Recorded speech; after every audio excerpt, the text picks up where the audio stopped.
శివాయ.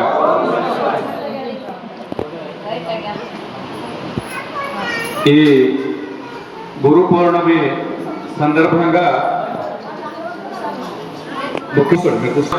సందర్భంగా సాక్షాత్ జగద్గురులైనటువంటి పంచాచార్యులు కానివ్వండి, ఆది శంకరాచార్యులు కానివ్వండి, వేదవ్యాస భగవాన్ కానివ్వండి, నా మొట్టమొదటి గురువు అయినటువంటి తల్లిదండ్రులతో పాటు జగత్తులో ఉన్న ప్రతి గురువులందరికీ పాదస్మరణ చేస్తూ కోటి లింగాల దేవుని యొక్క ఆశీర్వాదం వల్ల ఈరోజు అందరం ఇక్కడ సమకూడడం జరిగింది. ఇక్కడ అందరం కూడా అసలు గురు పౌర్ణమి ఎందుకు చేసుకోవాలి? గురు పౌర్ణమి అంటే గురువుని మనము వందనం చేసుకోవడం అన్నమాట. గురువుకు మనము సమర్పణ చేసుకోవడం అన్నమాట. మన ఈ శరీరాన్ని కాకుండా మనసుతో ఈ గురువుకి సమర్పణ చేసుకోవడం అన్నమాట. కాబట్టి మీరందరూ కూడా సనాతన ధర్మం లోపల ఉన్న ప్రతి ఒక్కరు కూడా దైవ చింతన చేయండి. తల్లియే గురువు, తల్లియే గురువు. కాబట్టి ఆ గృహము లోపల సనాతన ధర్మం యొక్క విలువలు తెలిసి ఉండాలి. సనాతన ధర్మం యొక్క విధి విధానాలు తెలిసి ఉండాలి. ప్రప్రథమంగా కాబట్టి ఒక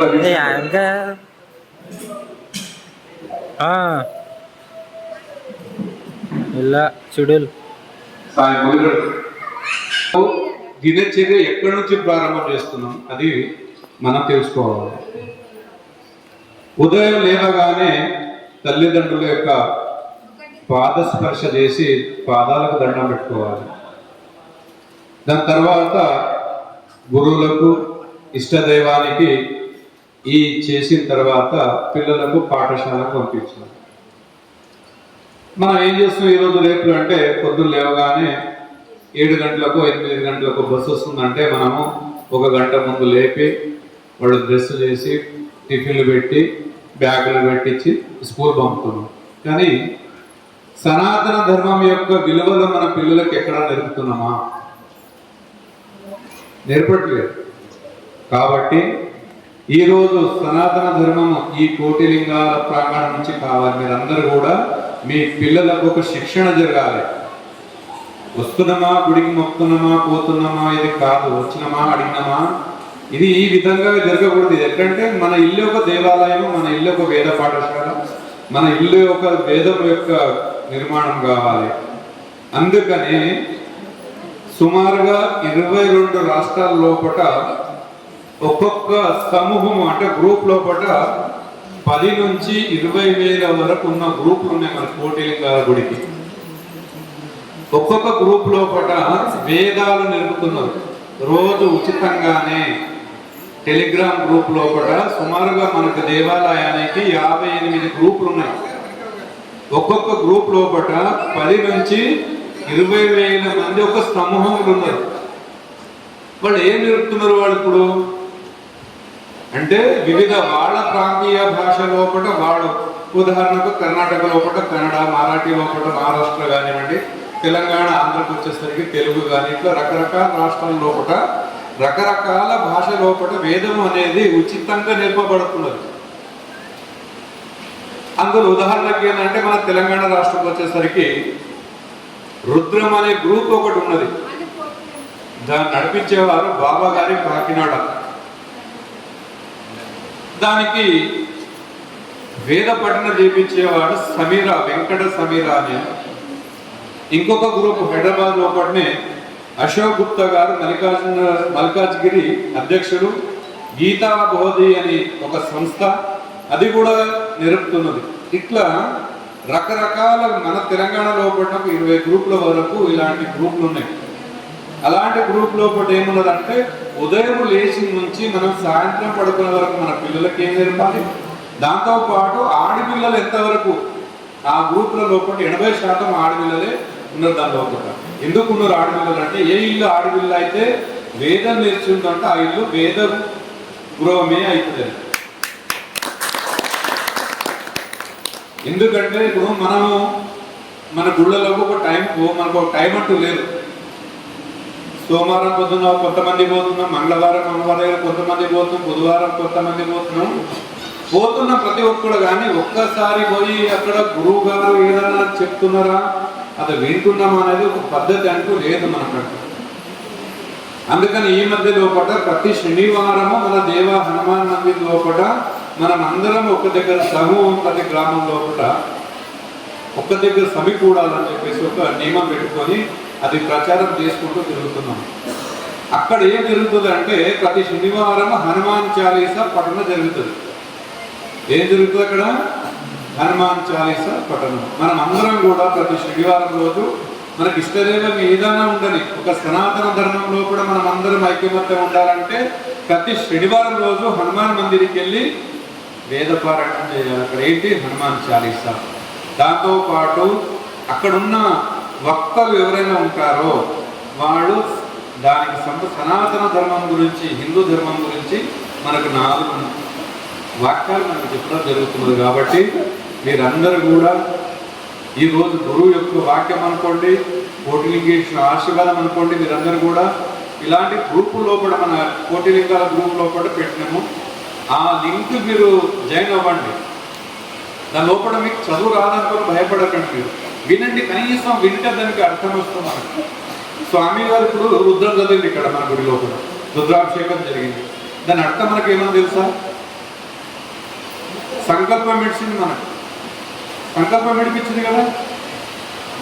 దాని అర్థం తెలుసా మనకి? ఎవరికన్నా తెలియదే. పెళ్లిళ్ళు జరుగుతున్నాయి ఇక్కడ, దాని అర్థం తెలుసా మనకు? తాళి కట్టేటప్పుడు మాత్రం ఏం చెబుతున్నాడు మనకి ఏం తెలియదు.